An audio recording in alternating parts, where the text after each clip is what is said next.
যে এলাকায় পুরুষ মানুষ মারা গেলে কটা কাফন দেন আপনারা? পুরুষ মানুষ মারা গেলে কটা কাফন দেন বলেন? 3টে, মাশাআল্লাহ। আর মহিলা মারা গেলে 5টা দেন। আর মনে করুন একটা হিজড়া আছে এলাকায় মারা গেছে, কটা দেবেন? কি করে দেবেন? 5টা। কোথায় লেখা আছে? কোরআন হাদিস খুলে দেখান, 1 লক্ষ টাকার চ্যালেঞ্জ। কোরআন হাদিস খুলে দেখিয়ে দেন কোথায় লেখা আছে 5টা দেবেন।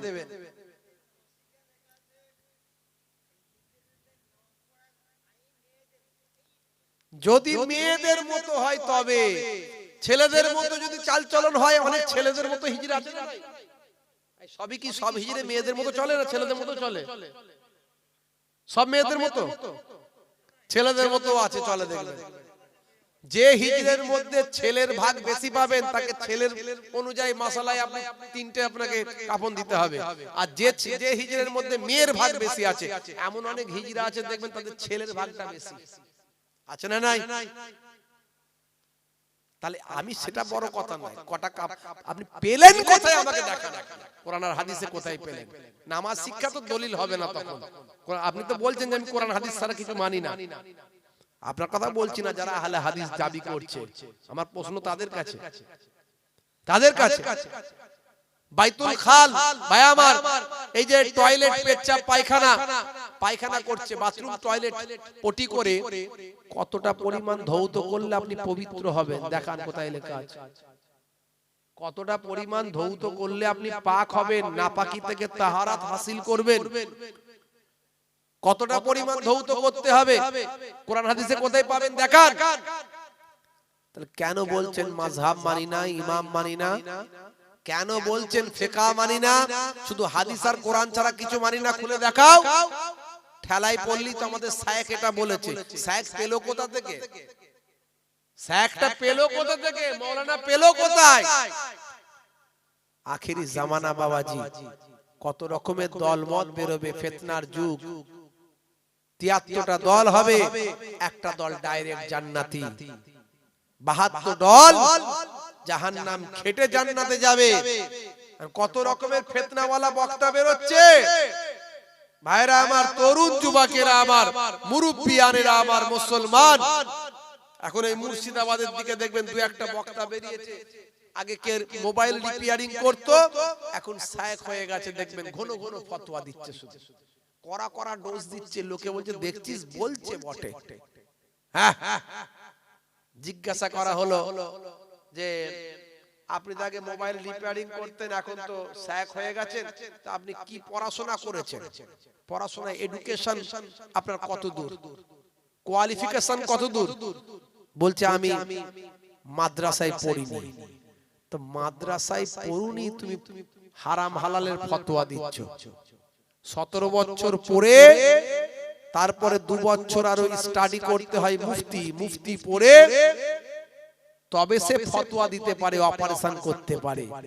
আচ্ছা, 17 বছর পড়লো না, মুফতি পড়লো না, অথচ অপারেশন করে দিল। মনে করুন কেউ ডাক্তারি পড়লো না, ডাক্তারি না পড়ে কেউ অপারেশন করছে, পেশেন্ট বাঁচবে?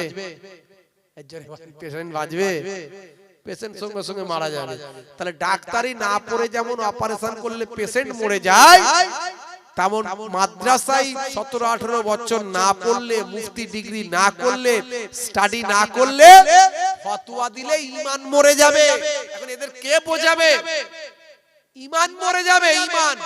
এই জন্য বলে নিম ডক্টর খতরায় জান, নিম ডক্টর খতরায় জান, আর নিম মৌলবী খতরায় ঈমান। তো যেখানে সেখানে ছুরি চালাবে, কথা ঠিক না ভুল? বাপজি আমার দেখবেন, যদি ইন্টারনেট কাজ করে শুনিয়ে দেবো। এই দেখো, যদি ইন্টারনেট কাজ করে শোনাবো। ভাইরা আমার, তরুণ যুবকেরা আমার, সমাজে অনেক লোক নাম রেখেছেন আব্দুর রশিদ, আছে না? নাম আছে না আব্দুর রশিদ? এই নাম রাখা হারাম, ভালো তো চলবে না। কাঁচি চালিয়ে দিয়েছে, একদম নয়। গোলাম মাহবুদ নাম আছে না? আছে, নাম রাখা হারাম, চলবে না। জাহাঙ্গীর নাম আছে, চলবে না। শাহজাহান নাম আছে, চলবে না। ইয়াসিন চলবে না। এসব নাম রাখা চলবে না। যে নামের অর্থ হয় না সে নাম রাখা ইসলামে নাজায়েজ, চলবে না। আল্লাহর নামের আগে আব্দ শব্দ লাগানো যাবে। আল্লাহর নাম রশিদ, আল্লাহর নাম আছে নাকি? নাই। এই নামগুলো খুব সাবধান।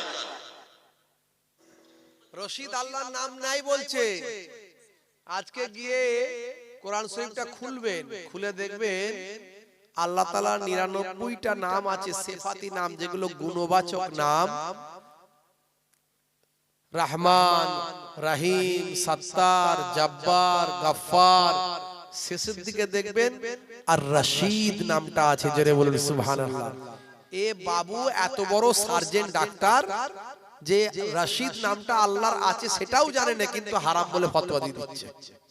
তা বুঝতে পারছেন গতি কোন দিকে যাচ্ছে? আর বললে বলবে হুজুর এসব কথা কেন বলছেন? ঈমানটাকে বাঁচানোর জন্য বলছি, ঈমানটাকে বাঁচানোর জন্য বলছি। আমি কারো নাম ধরে বলা পছন্দ করি না, গীবত শেখায়ত পছন্দ করি না, কিন্তু আপনার ঈমানটাকে বাঁচাতে হবে। দেখছেন আব্দুর রশিদ নাম রাখা বলছে হারাম। চিন্তা করতে পারেন? লক্ষ লক্ষ মানুষের নাম হচ্ছে আব্দুর রশিদ। আল্লাহ তাআলার সিফাতি নামটা লক্ষ লক্ষ মানুষের আছে। রহমান নাম আছে না নাই? তার আগে আব্দুল কথাটা ব্যবহার করতে হয়। আব্দুল মানে হলো বান্দা, রহমানের বান্দা। এইজন্য আব্দুর রহমান, আব্দুস সত্তার, আব্দুল জব্বার, আব্দুর রশিদ। ও বলছে হারাম। গোলাম মাবুদ, মাবুদের গোলাম। আমরা মাবুদের গোলাম নাই তো কি? আমরা মাবুদের কে? গোলামই তো। আব্দুল মানে কি? দাস। আব্দুল মানে কি? বান্দা। বান্দা মানে তো দাস, গোলাম। তো গোলাম মাবুদ নাম রাখা বলে হারাম, নিষেধ। জাহাঙ্গীর নাম রাখা চলবে না। এখানে আছে নাকি জাহাঙ্গীর কারো? শাহজাহান। আবার অন্য একটা ভিডিওতে বলেছে যাদের এই সব নামগুলো আছে না, নতুন করে ফের আকিকা দিয়ে, মানে জবাই করতে হবে, মানে আকিকা দিয়ে নাম বদলাতে বলেছে। বুঝতে পারছেন গতি কোন দিকে গেছে? বলছি ইয়াসিন নাম রাখা চলবে না। ওই একটা ডাব ভাব পেরে খেতে একটা বক্তা আছে না, তাকে গিয়ে বলুক না তোমার নাম রাখা চলবে না, হারাম। হ্যাঁ, হাই রে হাই, একটু বোঝার চেষ্টা করতে হবে বাপ। আমি অনেক ব্যাখ্যা দিয়েছি, আর ব্যাখ্যা দিতে পারছি না, বেশি কথা বলার সময় আমার নাই, অবকাশ নাই, একটু শুধু বোঝানোর চেষ্টা করছি। ও বলতে চাইছে শাহজাহান নাম মানে কি? জাহানের বাদশা। জাহানের বাদশা তো আল্লাহ, কোন মানুষের কেন নাম হবে? এটা ওর বক্তব্য আর কি। ও জানে না স্থান কাল পাত্র অনুযায়ী ব্যাখ্যা, মানে, মতলব, নিসবাত আলাদা হবে। মনে করুন পুকুরের পানি, কলের পানি, নদীর পানি আর জমজমের পানি এক, ওটাও তো পানি। হাউজে কাউসারের পানি এক, ওটাও তো পানি। তো ওর পানির সম্মান আলাদা, এ পানির সম্মান আলাদা। মনে করুন কেতাবুন মানে বই, মাস্টার ডিগ্রির বই, গ্রাজুয়েশনের বই, এইচএস এর বই, মাধ্যমিকের বই। আর কেতাবুন মানে বই আল কোরআন, কোরআন মাজিদও বই। তো ওই বই কোরআন মাজিদ বই আর আপনার মাধ্যমিকের বই, দুটো বই এক। মনে করুন বাইতুল মানে হলো আরবিতে ঘর। আপনার বাইতুল মানে আপনার ঘর, আর বাইতুল মানে কাবা ঘর। তো কাবা ঘর আর আপনার ঘর দুটো এক। তাহলে আল্লাহ যে জাহানের কুল জাহানের, নবমণ্ডল, ভূমণ্ডল, সমস্ত কিছু যা আছে সবের আল্লাহ রাব্বুল আলামিন বাদশা, মালিক। আর এ যে শাহজাহান মানে বাদশা, এ হচ্ছে দুনিয়ার মানুষের বাদশা। তাহলে এই বাদশা আর ওই বাদশা এক নয়। কে বোঝাবে? তারপর তো ডাইরেক্ট আব্দুর রশিদ গোলাম মাহবুব নাম রাখা হারাম বলছে। বুঝতে পারছেন? তো এই সব যদি ফতোয়াবাজি করে, জিজ্ঞাসা করলে দেখা যাবে এদের মুফতি ডিগ্রি নাই। ফতোয়াটা দেয় কি করে? এমএস ডিগ্রি ছাড়া অপারেশন করতে পারবে? MS master of surgeon. এই সার্জন ডাক্তারিতে সার্জন হলে তবে সে ছুরি চালানোর হুকুম পায়। আর এই আমাদের ইসলামিক ব্যাপারে যে মুফতি হবে, মুফতি ডিগ্রি পাওয়ার পরে তবে সে ইসলামিক রুলস, আইনের উপর ছুরি চালাতে পারে, কেটে বাদ দিতে পারে। তো ওরতে সে বাদ দেওয়ার ক্ষমতাটা দেয়, অথচ বাদ দিয়ে দিচ্ছে। তাহলে মানুষ মরবে না বাঁচবে? মানুষ মরবে। বন্ধুরা আমার, এদের থেকে আমাদের সাবধান হতে হবে। এরই জন্য আল্লাহ রাব্বুল আলামিন বললেন তোমরা আমার গোলামি করো, অর্থাৎ আমার নামাজ, আমার রোজা, আমার হুকুমের গোলামি। তারপরে আল্লাহ বলেন ওয়াতিউর রাসূলা, আমার রাসূলের গোলামি করো, আমার রাসূলের ইতাআত করো। রাসূলের ইতাআত মানে রাসূলের সুন্নতের তাবেদারি, রাসূলের সুন্নতের গোলামি। তারপরে বললেন, আল্লাহ বলে দিলেন এটা আল্লাহর কথা, দুনিয়ার কোনো মানুষের কথা নয়। ওয়া উলিল আমরি মিনকুম। তারপরে আল্লাহ বললেন তোমাদের সেই জামানার উলিল আম যারা হবে, যারা আল্লাহ এবং রাসূলকে সঠিকভাবে পেয়েছে, ওই সমস্ত উলিল আম আল্লাহর ওলি বান্দা আলেমে হাক্কানি বান্দাদের তোমরা তাবেদারি করো, গোলামি করো। জোরে বলুন সুবহানাল্লাহ। আমি নিজে আলেম হতে পারিনি, কিন্তু আমি একটা আলেমের গোলামি করলে তার মানে আমি সঠিক জিনিসের গোলামি করলাম। কথা ঠিক না ভুল? দুনিয়ার